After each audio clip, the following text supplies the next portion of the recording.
Kung hindi nagtagumpay ang batang si David na talunin si Goliath sa desisibong labanan, lubos na magbabago ang takbo ng kanyang buhay, na hindi lamang apektado ang kanyang personal na buhay kundi pati na rin ang kasaysayan ng Israel. Pagkatapos ng nakakahiyang pagkatalo kay Goliath, babalik si David sa kanyang buhay bilang simpleng pastol ng mga tupa sa Bethlehem, nababalot ng kabiguan sa harap ng higanteng Filisteo. Walang magiging bayani si David sa pagtagumpay kay Goliath, kaya't hindi rin niya matatanggap ang pagkilala at pansin ng mga lider ng Israel, lalo na si Haring Saul. Kung wala ang suporta at rekomendasyon ni Saul, hindi magiging imbitado si David na maglingkod sa royal court bilang musikero at tagapagtanggol, na unti-unti siyang lumapit sa intimate circle ng hari. Hindi rin niya makukuha ang pagkakataon na magpakitang gilas bilang isang mahusay at estratehikong lider militar, na siyang mahalaga para sa kanyang pag-anga. Sa gayon, kung walang pangyayari kay Goliath, hindi magiging bayaning pambansa at simbolo ng pag-asa si David para sa bayan ng Israel. Hindi rin siya papilyaning Dios sa pamamagitan ng propetang si Samuel para maging hinaharap na hari ng Israel. Tulading nangyari pagkatapos ng kanyang tagumpay laban kay Goliath. Ang pagkawala ni David bilang isang charismatic at powerful leader ay mag-iwan ng malaking puwang sa politika at pagtatanggol ng Israel. Maaring magdala ito ng iba't ibang mga pangyayari sa laban ng bayan ng Israel, laban sa kanilang mga kaaway, na may hindi inaasahang epekto sa pagkakaisa at seguridad ng bansa. Sa ganitong paraan, ang pagkatalo ni David sa harap ni Goliath ay hindi lamang magiging kabiguan ng isang batang pastol, kundi ang pagkawala ng isang potensyal na lider at tagapamahala na naglaro ng mahalagang papel sa kasaysayan ng bayan ng Israel.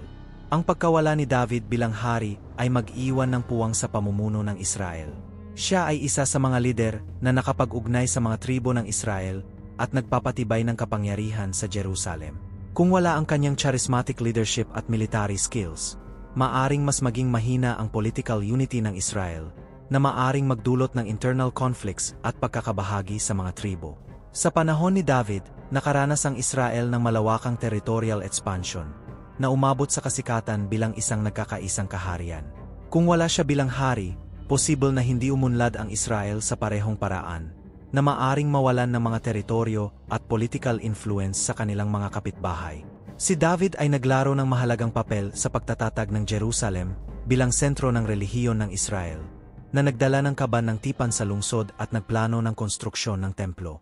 Kung wala ang kanyang impluensya, maaring iba ang naging religious at spiritual development ng Israel, na may mga implikasyon sa kultura at national identity. Kinikilala si David bilang isa sa mga mahahalagang hari ng Israel, hindi lamang dahil sa kanyang military prowess, kundi pati na rin sa kanyang koneksyon sa divine plan ng Diyos para sa piniling bayan. Ang kanyang pagkawala bilang hari ay maaring makaapekto sa prophetic perception tungkol sa promised Messiah, na magtutulak kung paano tinutukoy ng mga prophets ang papel ng Israel sa kasaysayan ng salvation. Ang pagkawala ni David bilang hari ay maaring magbago ng malaki sa literature at culture ng Israel. Maraming mga psalm na iniuugnay kay David, halimbawa, ay nagpapakita ng kanyang spiritual journey at relasyon sa Diyos. Kung wala ang kanyang pamumuno at inspirasyon, maaring mas maging limitado at hindi kasing mayaman ang cultural at literary production ng Israel. Kung hindi naging hari si David, malaki ang magiging pagbabago sa kasaysayan ng Israel, kasama na ang kapalaran ng kanyang anak na si Salom. Kung wala si David bilang hari, ang pagkakaisa ng mga tribo ng Israel, sa ilalim ng isang makapangyarihang lider, ay maaring hindi naganap sa parehong paraan. Maaring magresulta ito sa isang sitwasyon kung saan ang Israel ay mananatiling nahahati sa mga independyenteng tribo o sa ilalim ng mga lokal na lideratong hindi gaanong pinag-isa. Kung walang katulad ni David na magtatag ng Jerusalem bilang kapital ng pagkakaisa at sentro ng relihiyosong buhay ng bayan ng Israel, ang pampulitikang at relihiyosong pag-unlad ng bansa ay magiging lubos na iba. Ang pagtatayo ng templo, halimbawa, ay maaring hindi binigyang prioridad o hindi isinagawa ng maluwalhati tulad ng nangyari sa tunay na kasaysayan. Sa gayon, si Salom ay hindi lumaki sa isang kapaligiran ng pampulitikang kaligayahan at nasyonal na pagkakaisa. Ang kanyang pag-angat bilang hari ng Israel, kilala sa kanyang karunungan at kasaganaan, ay maaring hindi nagana. Kung walang isang ama tulad ni David upang gabayan siya at itaguyod ang pundasyon para sa isang malakas at pinag-isa na kaharian, maaring maapektuhan si Salom ng mga puwersa mula sa rehiyon o tribu, na nagdadala ng isang sitwasyon kung saan ang kasaysayan ng Israel ay maaring sumunod sa mga hindi pa kilalang landas. Sa buod, ang hindi pag-ahon ni David bilang hari ay magbabago hindi lamang sa buhay ng kanyang anak na si Solomon, kundi pati na rin sa pampulitikang, relihiyosong, at kultural na istruktura ng Israel, na magreresulta sa isang lubos na ibang kasaysayan para sa bayang pinili. Sa isang maliit na nayon sa mga burol ng Belm, may nakatira na isang lalaking tinatawag na Jesse kasama ang kanyang pamilya. Kilala si Jesse bilang isang taong banal at iginagalang sa komunidad. May ilang anak si Jesse, at ang pinakabata sa kanila ay isang binatang tinatawag na Davi. Isang araw, dumating sa nayon ang propetang si Samuel na may espesyal na misyon. Siya ay ipinadala ng Diyos upang maghalal ng bagong hari ng Israel, sapagkat hindi na pinalad si Saul, ang kasalukuyang hari, sa mga mata ng Diyos dahil sa kanyang mga gawa. Sinabi ng Diyos kay Samuel na pumunta sa bahay ni Jesse sa Belm, dahil isa sa mga anak ni Jesse ang pipiliin upang maging bagong hari. Inanyayahan ni Samuel si Jesse at ang kanyang mga anak para sa isang seremonya ng paghalal. Isa-isa, ipinakilala ni Jesse ang kanyang mga panganay na anak kay Samuel. Sila ay malalakas, matatangkad, at nakaakit sa unang tingin. Ngunit hindi naramdaman ni Samuel na isa sa kanila ang pinili ng Diyos. Nang tanungin ni Samuel si Jesse kung may iba pa siyang anak, binanggit ni Jesse si Davi na kasalukuyang naghahanap buhay ng mga tupa sa bukid. Agad na pinakiusapan ni Samuel si Jesse na dalhin si Davi. Si Davi ay isang binatang may mabuting hitsura, may magiliw at payapang ekspresyon. Sa pagdating ni Davi, agad na naramdaman ni Samuel na siya ang pinili ng Diyos. Siya ang pinagpala at pinili bilang magiging hinirang na hari ng Israel. Kinuha ni Samuel ang isang sunggay na may langis at ibinuhos ito sa ulo ni Davi, isang sagisag ng pagnanais at basbas ng Diyos sa kanya. Mula noon, dumating ng may kalakasan ang espiritu ng Panginoon kay Davi. Patuloy siyang nag-alaga ng mga tupa ng kanyang ama sa Belm. Ngunit ngayon ay may malalim na kamalayan siya, na may malaking kapalaran na naghihintay sa kanya. Sinimulan ni Davi na ihanda ang kanyang sarili para sa araw na siya ay magiging tagapamuno, hindi lamang ng mga tupa, kundi ng buong bayan ng Israel, sa pamamagitan ng gabay at kapangyarihan ng Diyos.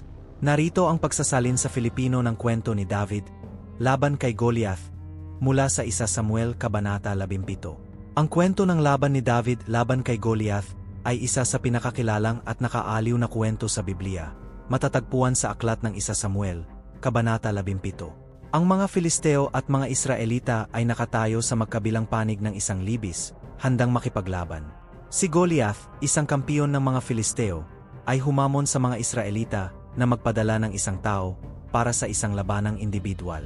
Si Goliath ay isang higanteng may halos 3 metro ang taas, may kumpletong armadura ng tanso at may dalang mabigat na sibat. Si Goliath ay humamon sa mga Israelita 2 beses bawat araw, sa loob ng 40 magkasunod na araw, nang walang sinumang sundalo ng Israel na naglakas loob na harapin siya. Si David, isang binatang pastor ng mga tupa at anak ni Jesse ng Belm, ay ipinadala ng kanyang ama upang magdala ng mga suplay para sa kanyang mga kapatid na nasa hukbo ni Saul. Nang dumating si David sa kampo, narinig niya ang hamon ni Goliath at nagalit sa kawalan ng aksyon ng mga sundalo ng Israel. Nagpasya si David na harapin si Goliath. Bagamat sa una ay nagduda si Saul sa kakayahan ni David, pilit na ipinakita ni David na may karanasan siya sa pagpatay ng leon at oso upang protektahan ang kanyang mga tupa, at na ang Diyos ay tutulong sa kanya laban kay Goliath. Kaya't tumayag si Saul na labanan ni David si Goliath. Tinanggihan ni David ang armadura ni Saul at pinili lamang ang isang pana, 5 batong makinis mula sa ilog, at ang kanyang pananampalataya sa Diyos. Habang lumalapit kay Goliath, ipinahiganay David ang kanyang tawala sa Diyos at nasiya ay lumalaban sa pangalan ng Panginoon ng mga hukbo. Ang tagumpay ni David laban kay Goliath ay nagdala ng malaking lakas ng loob sa hukbo ng Israel, na humabol sa mga tumatakas na Filisteo. Pinuri si David bilang isang bayaning pambansa at kanyang kasikatan ay kumalat sa buong kaharian. Noong mga araw na iyon sa palasyo, nakilala ni David si Jonathan, ang anak ni Haring Saul. Si Jonathan, kaibang-iba sa kanyang ama, ay masigla at magiliw. Hinangan niya ang tapang ni David sa harap ni Goliath at namanga sa kanyang karunungan na lampas sa kanyang edad. Nagsimula ang isang di inaasahang pagkakaibigan sa pagitan ng dalawang kabataan. Madali nilang natuklasan na marami silang pinagkakapareho. Pareho silang may malalim na pananampalataya sa Diyos at nagnanais na ang Israel ay umunlad sa ilalim ng kalooban ng Panginoon. Nakikita ni Jonathan sa kay David, hindi lamang isang bihasang musikero, kundi isang taong may malinis na puso at matibay na pananampalataya. Madalas silang maglayas mula sa kaguluhan ng palasyo upang mag-usap ng pribado. Hinangan and I Jonathan Ong Tapong and I David Habang si David naman, ay nakikita kay Jonathan bilang tunay at mapagkatiwalang kaibigan. Ang kanilang mga usapan ay mula sa mga estratehiya sa militar hanggang sa mga layunin ng Diyos para sa kanilang buhay. Gayunman, hindi nagtagal at napansin na ni Saul ang pagkakaibigan ng dalawa. Lalo siyang naguguluhan sa kanyang espiritual na kalagayan at nagsimulang tingnan si David, hindi bilang lunas sa kanyang mga problema, kundi bilang isang banta sa kanyang dinastiya. Ang pagtaas ng kasikatan ni David sa mga tao at hukbo ay nagdulot ng inggit at takot sa puso ng hari. Sa kabila ng mga pagsusumikap ni Saul na siraan si David, nanatiling matatag si Jonathan sa kanilang pagkakaibigan. Siya ay nagtatanggol kay David sa harap ng kanyang ama at patuloy na sumusuporta sa kanya ng lihim. Isang beses, isinugal ni Jonathan ang kanyang buhay para bantayan si David laban sa mga plano ng pagpatay ni Saul. Sa isang sandaling puno ng tapat na loob at damdamin, nagkasundo sina David at Jonathan na magkasundong magkaibigan sa harap ng Diyos. Kinilala ni Jonathan na itinalaga ang Diyos si David upang maging hari ng Israel, at ipinangako niya na susuportahan si David kahit laban sa kagustuhan ng kanyang sariling ama. Sa kabaligtaran, ipinangako ni David na pangalagaan ang lahi ni Jonathan kapag siya ay umupo na sa trono. Sa pangako na ito, napatibay ang kanilang pagkakaibigan ng isang paninindigan na walang makakasira. Nagpapatibay sila ng kanilang katapatan sa isa't isa, anuman ang hamon na magdadala sa kanilang hinaharap. Sa patuloy na pagtaas ng galit ni Saul, napagtanto ni David na nasa panganib ang kanyang buhay. Sila at si Jonathan ay huling nakita sa isang bukiring bukas, kung saan sila'y nagiyakan dahil sa sapilitang paghihiwalay. Binasbasan ni Jonathan si David at hinimok na manatiling matatag sa kanyang pananampalataya at layunin. Sa mabigat na puso, umalis si David patungo sa isang hindi tiyak na pagpapariwara. Iniwan niya hindi lamang ang palasyo at kanyang posisyon, kundi pati na rin ang isang kaibigan na ang katapatan ay nagbigay liwanag sa kanyang pinakamadilim na mga araw. Ang walang puknat na paghahabol ni Saul kay David. Matapos lumisan sa palasyo ni Saul, napagtanto ni David na nasa panganib ang kanyang buhay. Sa patuloy na pagiging kaaway ni Saul at takot sa kanyang kaligtasan, tumakas si David upang humanap ng kanlungan sa mga liblib na lugar sa Israel. Alam niya na hindi na niya maasahan ang proteksyon ni Saul, ang kanyang dating tagapagtanggol, ngayon ay kanyang walang tigil na kaaway. Kanlungan sa Nob at tulong ng mga pari. Ang unang patutunguhan niya ay ang bayan ng Nob, kung saan humingi siya ng tulong kay pari Ahimelech. Bagaman may pag-alinlangan sa biglang pagdating ni David, tinanggap siya ni Ahimelech at binigyan ng tinapay na itinalaga at ng tabak ni Golias na nakatabi doon. Ang mga ito ay naging mahalaga para kay David, habang siya ay nagtatangkang makatakas sa mga pagtatangka ni Saul na siyang hulihin siya. Ngunit sa kasamaang palad, ang kabutihang loob ni Ahimelech ay nagresulta sa trahedya nang madiskubre ito ni Saul at akusahan ang mga pari ng pakana laban sa kanya.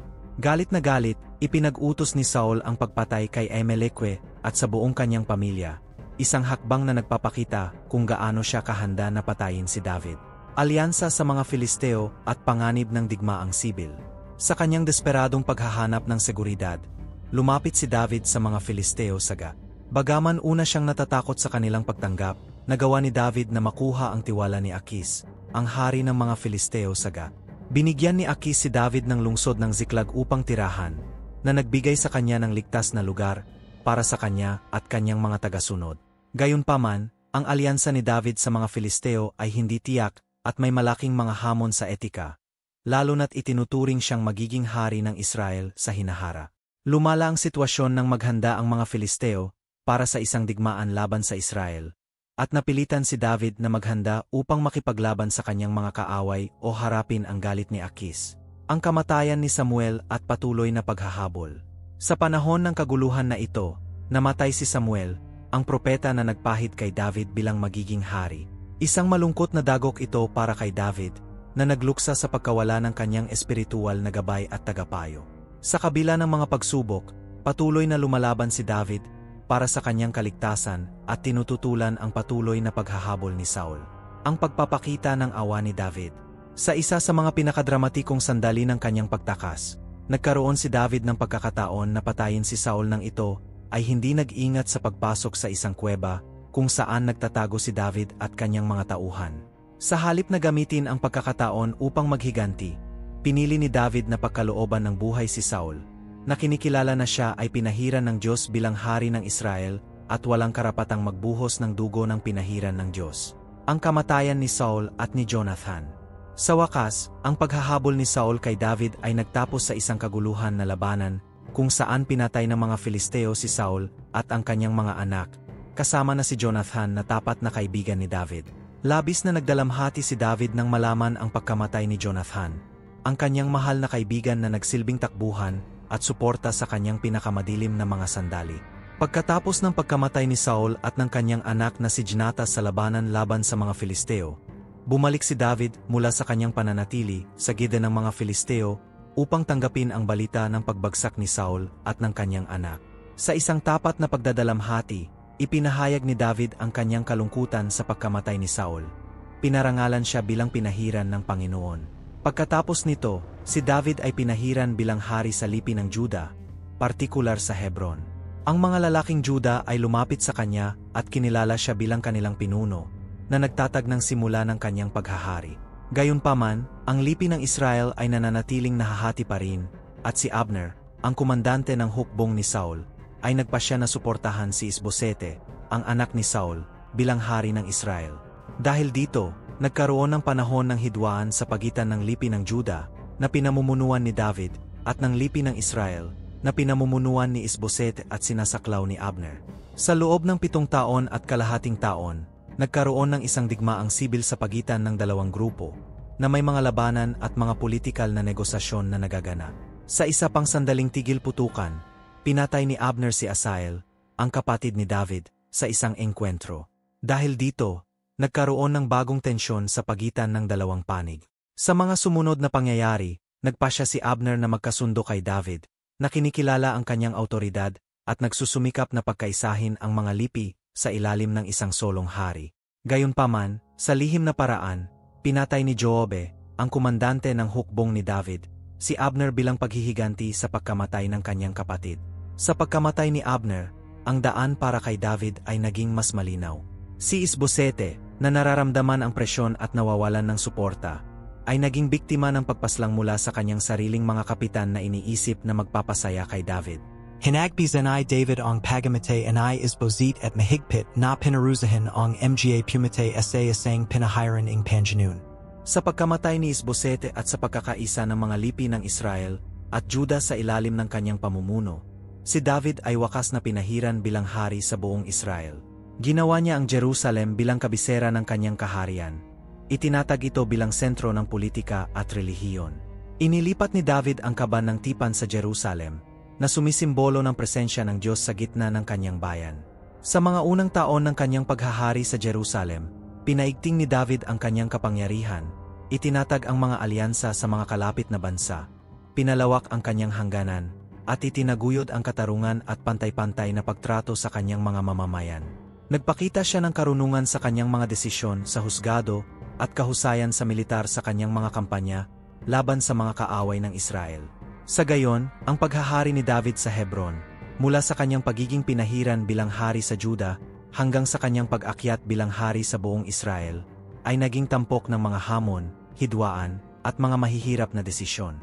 Pinakita niya hindi lamang ang kanyang kahusayan bilang isang mahusay na pinuno militar, kundi bilang isang taong sumusunod sa puso ng Diyos, kung saan ang kanyang pananampalataya at debosyon ang nag-udyok sa kanyang mga aksyon at pamumuno.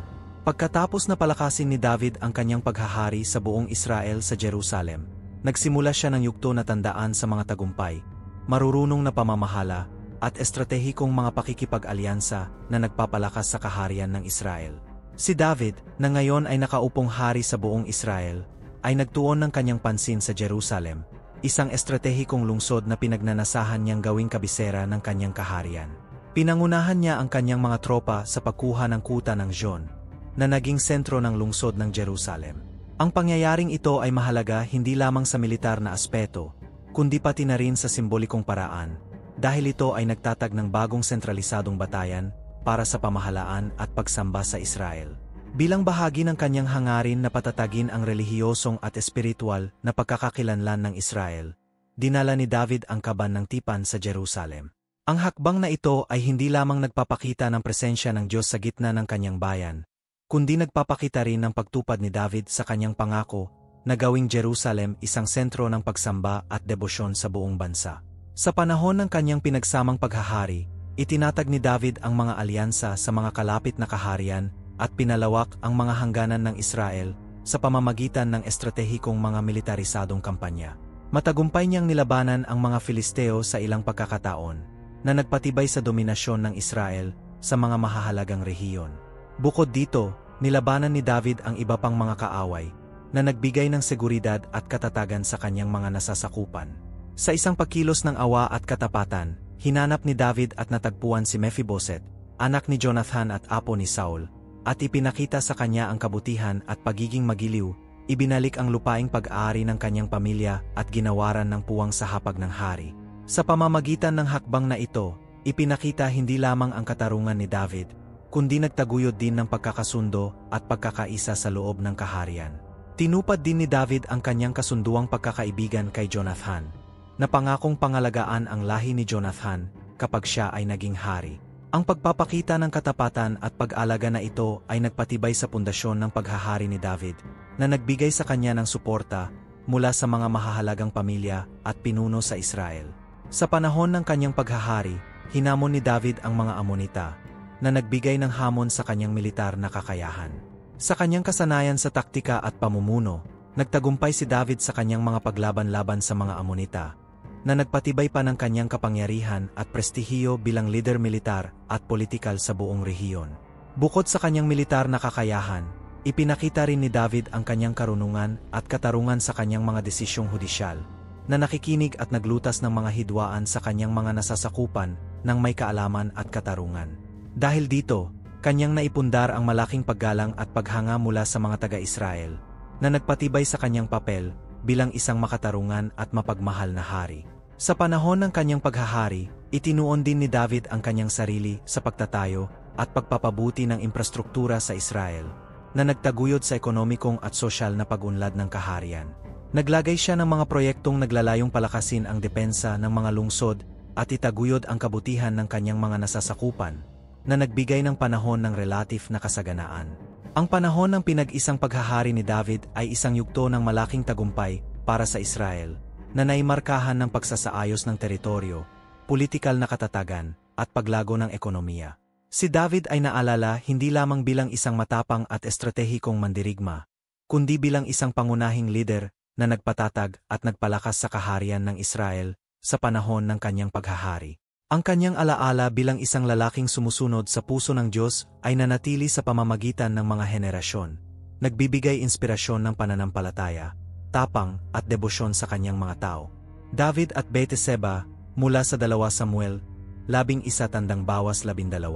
Noong tagsibol sa Jerusalem, habang ang hari na si David, isang makapangyarihang lalaki at minamahal ng kanyang bayan, ay nagpasya na manatili sa kanyang tahanan, habang ang kanyang mga hukbo ay lumalaban sa mga hangganan ng kaharian.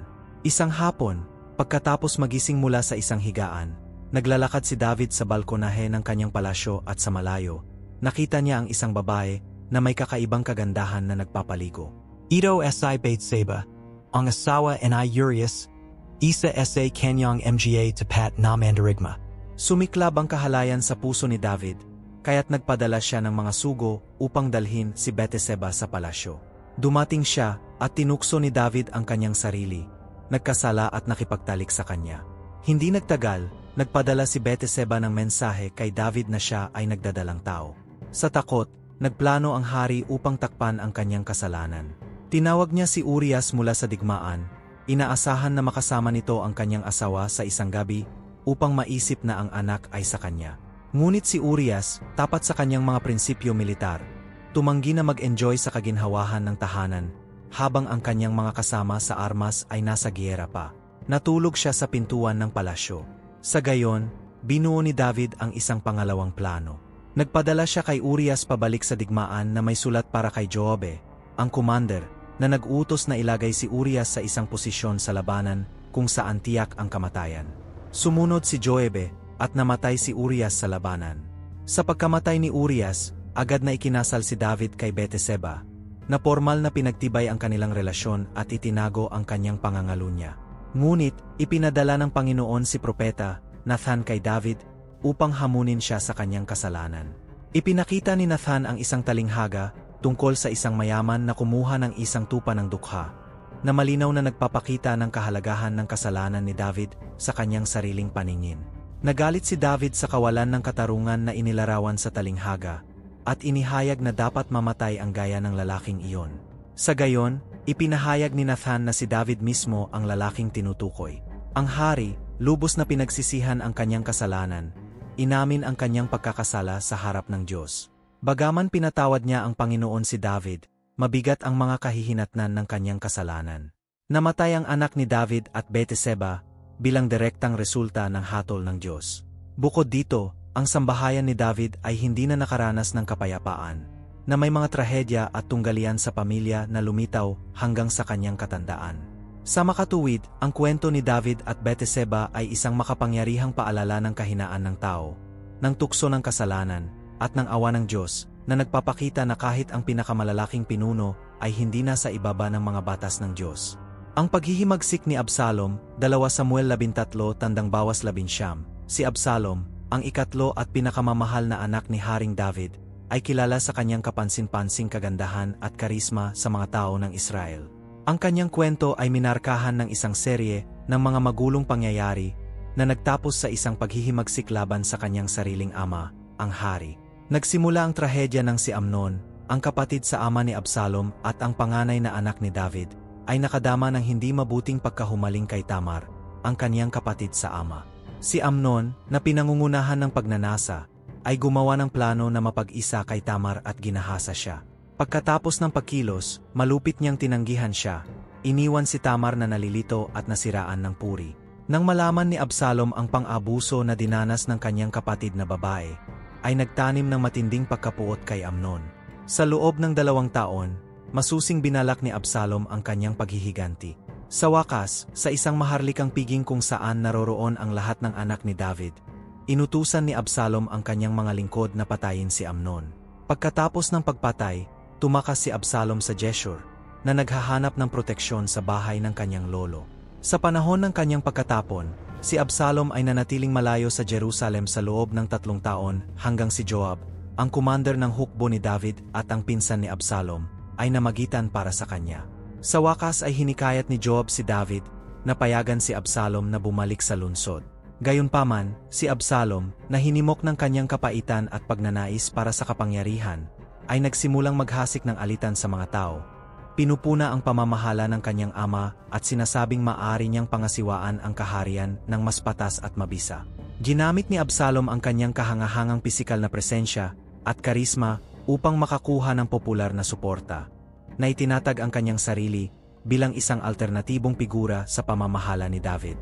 Nagsimula siyang gumugol ng kanyang mga araw sa pasukan ng lungsod, na tinatanggap at nakikinig sa mga pakiusap at reklamo ng mga tao, sa gayon ay nakuha ang kanilang pabor. Nang maglaon, ipinahayag ni Absalom ang kanyang sarili bilang hari sa Hebron at umakit ng maraming tagasunod, kasama na ang ilan sa mga tagapayo ni David at mga miyembro ng hukbo ni David. Nakarating kay David ang balita tungkol sa paghihimagsik ni Absalom, na upang maiwasan ang pagdanak ng dugo sa gitna ng kaniyang mga tao at protektahan ang Jerusalem, ay nagpa siyang tumakas sa lungsod kasama ang kaniyang tapat na mga tagasunod. Habang tumakas si David, maraming mahalagang tao sa kanyang hukuman ang nagpakita ng kanilang katapatan o pagtataksil. Si Mephibosheth, anak ni Jonathan at apo ni Saul, na paraplegic, ay nilinlang ng kanyang lingkod at iniwan ni David sa kanyang pagtakas.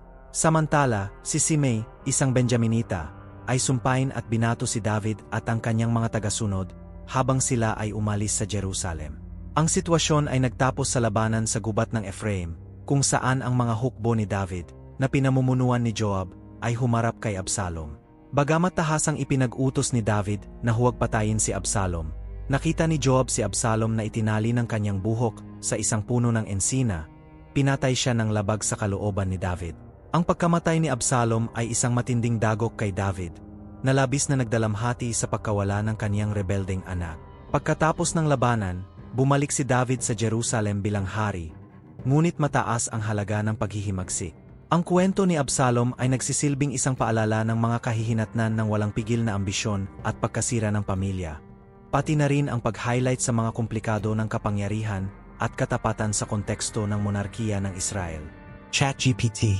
Ang mga huling taon ni David, ayon sa iniulat sa 2 Samuel 21:24, ay panahon na may makabuluhang mga pangyayari, kabilang ang mga digmaan, mga suliranin sa loob, at mga personal na pagmumuni-muni ukol sa kanyang pamana at tagumpay. Matapos ang pag-aklas ni Absalom at ang pagkamatay ng kanyang anak, bumalik si David sa Jerusalem at humarap sa serye ng mga hamon at pagtatalo. Isa sa mga hamon na ito ay ang matinding tagutom na sumalanta sa lupain sa loob ng 3 sunod-sunod na taon. Hinanap ni David ang Patnabe ing Panjanoon. At Ipanikita na ang Tagada may bunga ing mga Kasalanan ni Saul Laban sa mga Gibeonita. Bilang gantimpala, ibinigay ni David ang 7 mga apo ni Saul sa mga Gibeonita, na kanilang pinatay upang pawiin ang tagutom.